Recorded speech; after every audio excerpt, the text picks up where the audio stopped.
J'ai souvent analysé le corps de l'adolescent comme un champ de bataille parce que c'est évidemment le lieu de la sexuation. Il faut que le garçon ou la fille entre dans un genre, comme on dit aujourd'hui, ou décide d'être trans, hein, après tout, et de refuser les genres.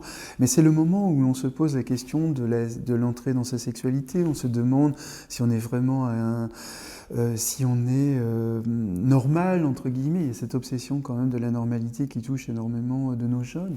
Et on sait qu'il y a quand même une surmortalité terrible des jeunes garçons ou filles homosexuels, hein, et on a beau penser qu'on est dans une société aujourd'hui beaucoup plus libérale, où il y a une culture gay, une culture lesbienne très développée, il n'empêche que la souffrance peut être quand même très très vive à cet âge-là de la vie et provoquer même la décision du suicide.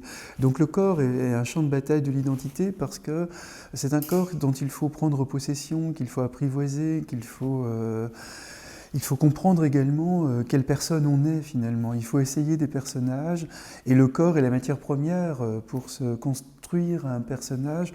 Et au moment de l'adolescence, particulièrement dans les conduites à risque, c'est un corps qu'on maltraite, qu'on blesse, qu'on abîme, qu'on projette vers la violence, vers les coups. Donc on prend des coups, on donne des coups. Parce que peut-être aussi, au moment, pour ceux qui sont dans les conduites à risque et qui sont dans une souffrance, dans un mal de vivre, il n'y a pas de repère de sens, il n'y a pas de limite de sens suffisamment favorable, propice pour qu'ils puissent se construire comme sujet. Donc là où le sens manque, c'est toujours le corps qu'on projette contre le monde, hein. Il y a souvent ça aussi dans la psychosomatique, dans un certain nombre de cas.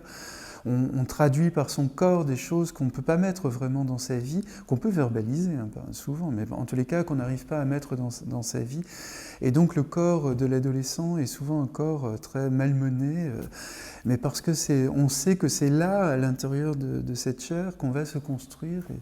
Et il faut en faire un objet, il faut entrer dedans, quoi. Il faut ne plus faire qu'un avec son corps, c'est-à-dire avec soi, puisque la condition humaine est une condition corporelle.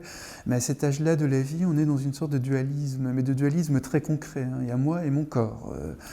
Et mon corps qui me pose des problèmes, que je n'arrive pas à comprendre, qui fait que je suis regardé sans arrêt, par exemple, je pense aux filles par les garçons, alors que je voudrais passer inaperçu, ou j'ai laissé faire des choses, j'en veux à ce sale corps qui n'a pas compris, etc. Donc c'est très, à un moment de l'adolescence, on a un rapport très ambivalent avec soi-même, pour le dire en termes dualistes, avec son corps, qu'on perçoit longtemps donc comme un autre que soi. On peut dire d'ailleurs que la sortie des conduites à risque, c'est quand le jeune a l'impression de ne faire qu'un avec lui-même, quoi, quand il est dans ce qui est nos vies personnelles, la plupart d'entre nous. Nous sommes identifiés à notre corps. Il y a cette espèce d'évidence d'être de chair dans nos vies qui fait on ne pense plus à son corps, sauf quand on est malade, quand on est fatigué, quand on se cogne quelque part, quand on a mal. Mais pour le reste, en principe, être un adulte bien dans sa peau, bien dans sa vie, c'est ne plus penser à son corps comme un autre. C'est un corps qui fait chair, en quelque sorte, à son existence. Mais pendant longtemps, pour les adolescents, c'est un corps face auquel il ne cesse de se heurter.